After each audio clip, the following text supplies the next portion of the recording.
most low-key news conference arrival I've ever seen. Sorry? Caught us all unawares. Oh, okay. There's no usually grand entrance or bells and whistles, mate. It's just me. Sorry you're disappointed. Sorry. Great to see you. Thank You too. With Kulusevski, just give us the latest update. Yeah, look, obviously disappointing news. Initially we kind of thought it wasn't too serious because obviously the medical team was sort of worried about kind of structurally how the knee was, but it seemed pretty good. But it kind of blew up the day after, and we kind of knew there was an issue there. So he's had surgery, and they put him out for at least a few months. So, okay for the start of next season? We'll see, yeah. I mean, to be honest, I've only got sort of basic information at the moment in terms of recovery, but certainly put him out for a while. There's another injury in that specific part of the pitch. How's your luck? Look, I mean, it's just, I guess it's just reflective and consistent with everything else sort of happened this season. I've said a few times we just haven't had a smooth run at things. Every time we look like we're kind of getting to a place where, we're looking in decent shape squad-wise or even sort of personnel-wise, invariably we've been hit, and obviously the last few weeks, again, it's, just circumstance that it's happened probably in the one area of the park. Can I ask you about Lucas Bergwall? Because we thought that he was out the rest of the season, but there's some suggestion floating around that he might have made an incredibly fast recovery and might be available in some form or other. No, it's sort of still the same sort of time frame. It was never like a long-term one, but he's literally just got out of the boot and, just sort of taking his first tentative steps on the grass, but won't be available. So in terms of this balancing act, obviously the massive game we're not here to talk about now, next week, does the integrity of the competition at all come into it? You know how big the game is for Tottenham and for Manchester United, but United have got Chelsea, you've got Villa, the other teams in that fight in the top five are probably going to watch what teams you put out, how you perform. Is that a consideration? No, I think, we're certainly going to go out there and try and win the game tomorrow and put out a team that hopefully gets that job done. I'm not sure about the integrity. I think, there have been times this year when we've had to field weakened teams because of injury. Does that affect integrity? So, people are thinking that there's some sort of competitive balance that exists. That doesn't exist over the course of a season. So I'll be very surprised if people are questioning our integrity to try and win a game of football tomorrow. No, I wasn't questioning it. I'm assuming you'll put out the team that you think can win the game. Yeah, I'll put the team out that I think will do its best to win a game of football, yeah. Shall we? Hi, Ange. Aston Villa obviously are guaranteed a spot in Europe next season. Of course, they're still pushing for a Champions League spot. I know you said after the game against Crystal Palace you weren't so happy with how some of the players who did come into the starting lineup performed. What do you want to see from the players who do play tomorrow night, from your point of view? Yeah, I think, as I said, I mean, we understand the sort of the challenging situation we're in, and particularly the players, because when you're making sort of 7 or 8 changes in a team lineup, sort of throwing players together, it is very difficult for them. But even within that context, I still felt we could have performed better on the day, collectively and individually, and that's a challenge for the players, to try and seize the opportunity that's before them. There's a game tomorrow where obviously we want to, try and perform well and pick up a result, but also an opportunity for them to kind of put their name forward for, the big game the following week, because as we've already seen in the past couple of weeks, as much as you like to think there's sort of an ideal starting lineup, things happen and players will have to be ready for that. And tomorrow night's an opportunity for those guys to sort of put their hand up.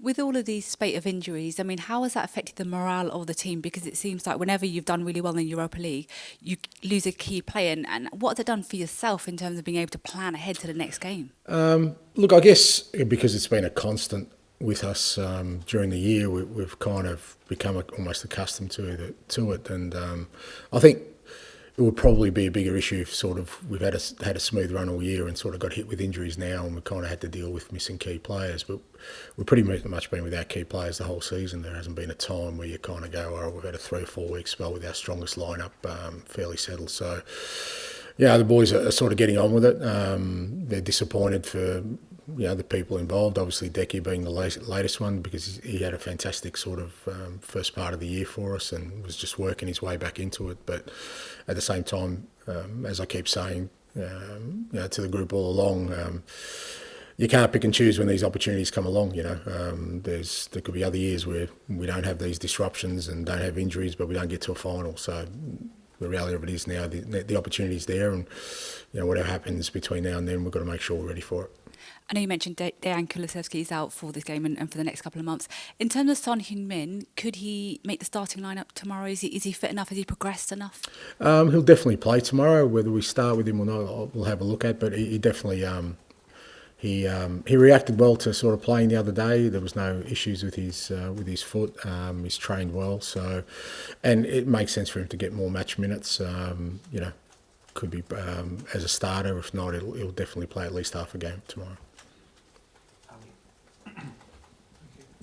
Hi there, Ange. Just away from the club, or momentarily anyway, I just wondered what you made of Josh Keeley and Jamie Donnelly and how they've done getting through to the playoff final. Yeah, I watched the game last night. It was a cracking game, and super pleased for both of them. When players go on loan, obviously the key for it is for them to get sort of match minutes and development. I think both of those guys have, but it's even better if they're sort of part of something that could be special for them in terms of success. I think that helps as well in terms of their own sort of self-belief and being part of something successful. So super pleased for them. It'll be a great occasion, and hopefully they get through. You see them both having a long-term future at time? Look, I think with all these things, they're for the sort of the off-season when guys come back. Right now, our focus is pretty much fairly on what's happening in the next 2 weeks. On your squad right now, there's one player obviously we haven't seen for a while. It's Timo Werner. I think it's 3 months since the last time he was in the He's injured, squad. mate. He's injured. He's got a hamstring injury, yeah. All right, that answers that. Thank you. George, please.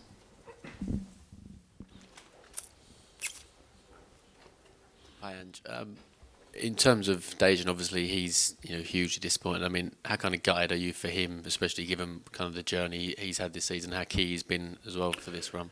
Yeah, look, gutted for him, gutted for Lucas, and gutted for Matters and Radu, and because, and again, say all four of those, it's not like, knock on wood, we've had enough of those, but it's not like a muscle injury or anything. It's just, just circumstance, stuff that, probably happens every football game, but doesn't have the damage that, and unfortunately for them, it came at the wrong time of the year. So, gutted for Decky, because like I said, I thought there was real growth in him this year. We kind of, sort of integrated him to a new position, which I think he was really getting to grips with and really making an impact. And I think he's grown as a player this year. He captained his country, and then sort of got hit with a foot injury, which set him back. But then, typical of him, he worked hard at rehab, and it was really important for us away at Bodo, and sort of started looking like he was getting back to himself, which would have been great for us. So